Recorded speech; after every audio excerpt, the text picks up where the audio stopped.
नमस्कार दोस्तों, स्वागत है आपका अपने YouTube channel mission topper online classes में। दोस्तों, हम देखेंगे भारत का इतिहास।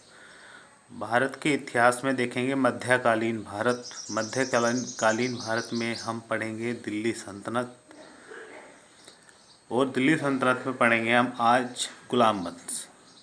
दोस्तों, ये जो नोट्स हैं, ये नोट्स प्रयागराज इलाहाबाद के प्रसिद्ध टीचरों द्वारा जो पढ़ाया गया है उसी से नोट्स बनाया गया है। दोस्तों, अगर आप इस तरीके से इतिहास पढ़ोगे तो कभी इतिहास नहीं भूलोगे। दोस्तों, इस वीडियो को आपको अंत तक देखना है। तो आइए शुरू करते हैं। हम पढ़ते हैं गुलाम वंश के बारे में।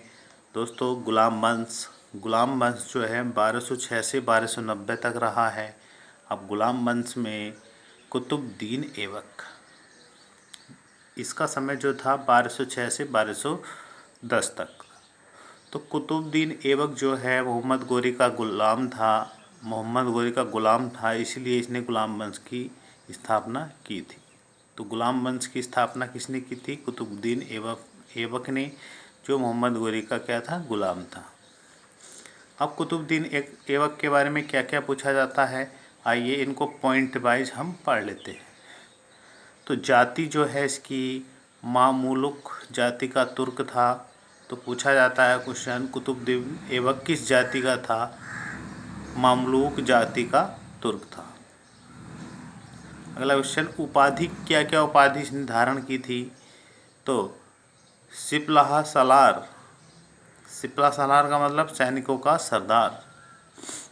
ऐबक का मतलब होता है चंद्रमा का स्वामी। दान प्रियता के कारण लाखों का दान करने वाला।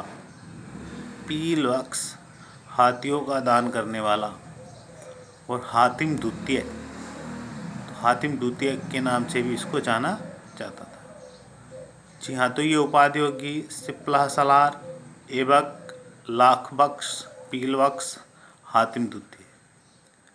जी हाँ, तो कुरान का पाठ सुरीले ढंग से कुतुबुद्दीन ऐबक जो थे, ये कुरान का पाठ सुरीले ढंग से करते थे, इसलिए इनको कुरान ख्वावा कहते थे। तो एक उपाधि ये भी है इनकी, कुरान ख्वावा किसे कहा जाता था? तो किसे कहा जाता? कुतुबुद्दीन ऐबक को। आगे पढ़ते हैं इनके बारे में। तो दोस्तों, आप इस टाइप से पढ़ोगे तो कभी भी नहीं भूलोगे। तो ये काफ़ी अच्छा वीडियो है आपके लिए, आप इसको वीडियो को अंत तक देखते रहें। दिल्ली में कुतुबुद्दीन ऐबक ने दिल्ली में कुबत उल इस्लाम मस्जिद बनवाई। और यह इस मस्जिद की क्या खासियत है? तुर्कों द्वारा बनाई गई सर्वप्रथम मस्जिद है। तो क्वेश्चन पूछ लिया जाता है, तुर्कों के द्वारा बनाई गई सर्वप्रथम मस्जिद कौन सी है? तो कौन सी है? कुतुब उल इस्लाम मस्जिद। इसी प्रकार अजमेर में 2.5 दिन का झोपड़ा मस्जिद भी किसने बनवाई है? कुतुबुद्दीन ऐबक ने। अब सूफी संत बख्तियार काफी की याद में कुतुब मीनार का निर्माण कराया। क्वेश्चन पूछा जाता है, कुतुब मीनार का निर्माण किसकी याद में कराया गया? तो बख्तियार काफी की याद में कराया गया। दोस्तों, 1210 ईस्वी में इनकी मृत्यु हो गई थी चौगान खेलते वक्त। चौगान जो खेल जो घोड़ों पर बैठ के खेला जाता है। और एक्स्ट्रा पॉइंट जो इसके बारे में कभी कभी पूछ ले जाते हैं, तो अजमेर में विग्रहराज चतुर्थ ने संस्कृत विद्यालय बनवाया था, जिसकी दीवारों पर विग्रहराज द्वारा कृत हरिकेली नाटक की पंक्तियाँ मिलती है। बख्तियार खिलजी ने इसी विद्यालय को तुड़वाकर 2.5 दिन झोपड़ा नामक मस्जिद बनवाया था। तो वास्तव में जो बख्तियार खिलजी ने इस विद्यालय को तुड़वाकर 2.5 दिन झोपड़ा नामक मस्जिद बनवाया था। आगे देखते हैं, कुतुब मीनार का निर्माण इल्तुतमिश ने पूरा कराया, परंतु अंतिम रूप से निर्माण कराने वाला फिरोज शाह तुगलक था, जिसने कुतुब मीनार को 5 मंजिल बनवाया। और 5वीं मंजिल क्या थी? संगमरमर की थी। तो दोस्तों ये पॉइंट आपको याद रखने हैं। आइए आगे पढ़ते हैं। अब कुतुबुद्दीन ऐबक के बाद आराम शाह सिंहासन पर बैठे, लेकिन आराम शाह की हत्या कर इल्तुतमिश क्या है, सिंहासन पर बैठे।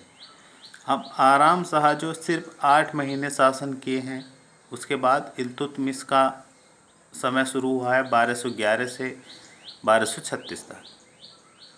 अब इल्तुतमिश से काफ़ी इम्पोर्टेंट क्वेश्चन पूछ ले जाते हैं, तो ये काफ़ी इम्पोर्टेंट क्वेश्चन दिए गए हैं पॉइंट वाइज, इनको याद कर लीजिएगा। इल्तुतमिश की जाति क्या थी? इलवरी वंश शमसी। तो इल्तुतमिश किस जाति का था? इलवरी। और वंश क्या था इसका? शमसी। दिल्ली सल्तनत का वास्तविक संस्थापक किसे कहा जाता है? इल्तुतमिश को। इम्पोर्टेंट पॉइंट है, दिल्ली सल्तनत का वास्तविक संस्थापक किसे कहा जाता है? इल्तुतमिश को। उपाधि जो है गुलामों का गुलाम और सुल्तान।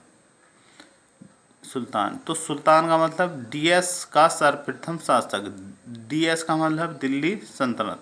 तो दिल्ली सल्तनत का प्रथम शासक जो सुल्तान का कहलाया गया कौन था? इल्तुतमिश। अब राजधानी जो है दिल्ली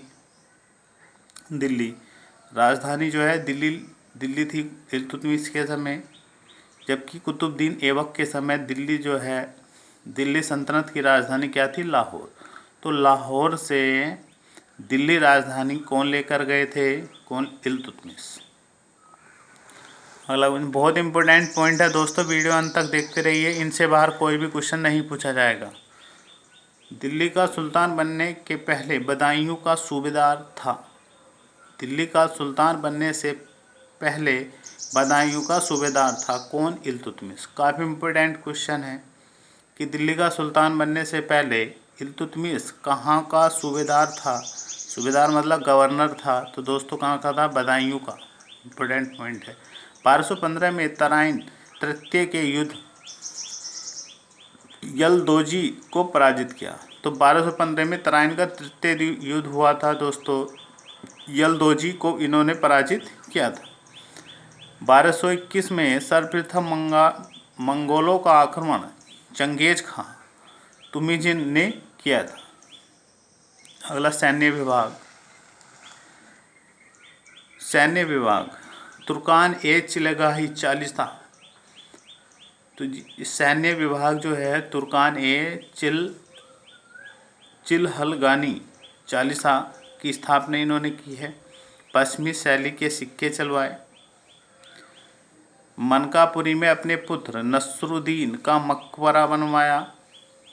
इल्तुतमिश को मकबरों का जन्मदाता भी कहा जाता है। राजस्थान में ऐताकरिन दरवाज़ा बनवाया। एकता व्यवस्था सैनिकों को दी जाने वाली भूमि, तो एकता व्यवस्था भी इल्तुतमिश द्वारा चलाया गया।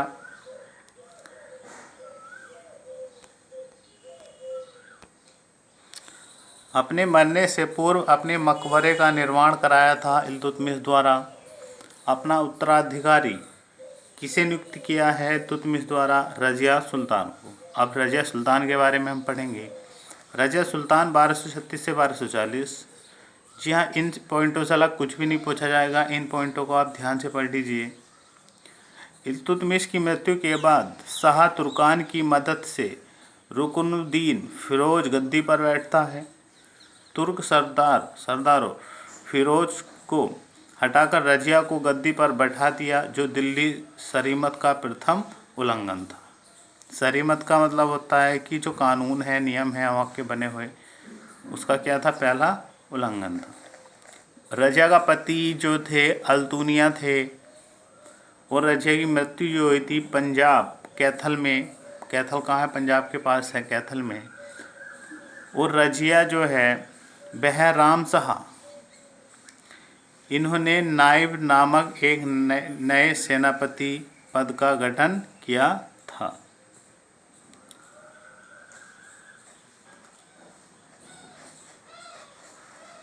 अब मकबरा जो है रजिया सुल्तान का मकबरा जो है पुरानी दिल्ली में है दोस्तों। भारत की प्रथम मुस्लिम शासिका थी और रजिया द्वारा पर्दा प्रथा का त्याग व पुरुषों की तरह चोगा काबा एवं कुल्हा टोपी पहनकर दरबार में जाना। तो ये महत्वपूर्ण पॉइंट थे रजिया के बारे में। आगे देखते हैं दोस्तों। गुलाम वंश में बलबन काफ़ी महत्वपूर्ण है, यहाँ से एक क्वेश्चन जरूर पूछ लिया जाता है। तो 1265 से 1284 तक इनका शासन रहा है। उपाधि जिले इलाही, इनकी उपाधि थी जिले इलाही, ईश्वर का प्रतिबिंब। इसका अर्थ होता है ईश्वर का प्रतिबिंब। सिद्धांत जो है ना राजत्व का सिद्धांत दिया। और इन्होंने जो है चालीसा दल और एकता व्यवस्था दोनों को ही क्या कर दिया, समाप्त कर दिया, जबकि बलवंत स्वयं चालीसा दल का सदस्य था। सर्वप्रथम इसी ने गुप्तचर विभाग बनवाया। तो गुप्तचर विभाग किसने बनवाया, बलवंत ने बनवाया। इनकी नीति क्या थी, लौह एवं रक्त की नीति थी। तो इनकी नीति जो थी वो लौह एवं रक्त की नीति थी। आगे ईरानी पारसी प्रथा, सिजदा और पाबोस त्यौहार, नौरोज़ त्यौहार, तो इनकी इन्होंने शुरुआत कराई। सिजदा और पोबोस और नौरोज़ त्यौहार इनकी क्या कराई, शुरुआत कराई। मदिरापान, नृत्य, संगीत, हंसी पर प्रतिबंध, तो इन्होंने मदिरापान, नृत्य, संगीत और हंसी पर प्रतिबंध भी लगाया। दोस्तों काफ़ी इंपॉर्टेंट क्वेश्चन पूछे जाते हैं। बलवंत के बाद कैकोबाद गद्दी पर बैठा। कैकोबाद जो है पैरालाइसिस का शिकार हुआ, इसको पैरालाइसिस हुआ था। शरीयत का दूसरी बार उल्लंघन, तो किसी भी पैरालाइसिस व्यक्ति को बैठाना मतलब तो ये शरीयत का दूसरी बार क्या था, उल्लंघन था। अगला गुलाम वंश का जो अंतिम शासक था दोस्तों कौन था, शमसुद्दीन कैमुर्स था। शमसुद्दीन कैमुर्स था अंतिम शासक। और बलबन के बारे में एक दो पॉइंट और याद रखेंगे दोस्तों। बलबन के दरबार में अमीर खुसरो व अमीर हसन रहते थे और नसरुद्दीन मोहम्मद ने बलबन को उल्लू खां की उपाधि दी थी। और जो नसरुद्दीन मोहम्मद जो था महमूद जो था, नसरुद्दीन महमूद ने बलबंत को उल्लू खां की उपाधि दी थी। नसरुद्दीन महमूद जो था बलबंत का दामाद था और नसरुद्दीन महमूद जो है टोपी सीकर जीवन निर्वाह करता था।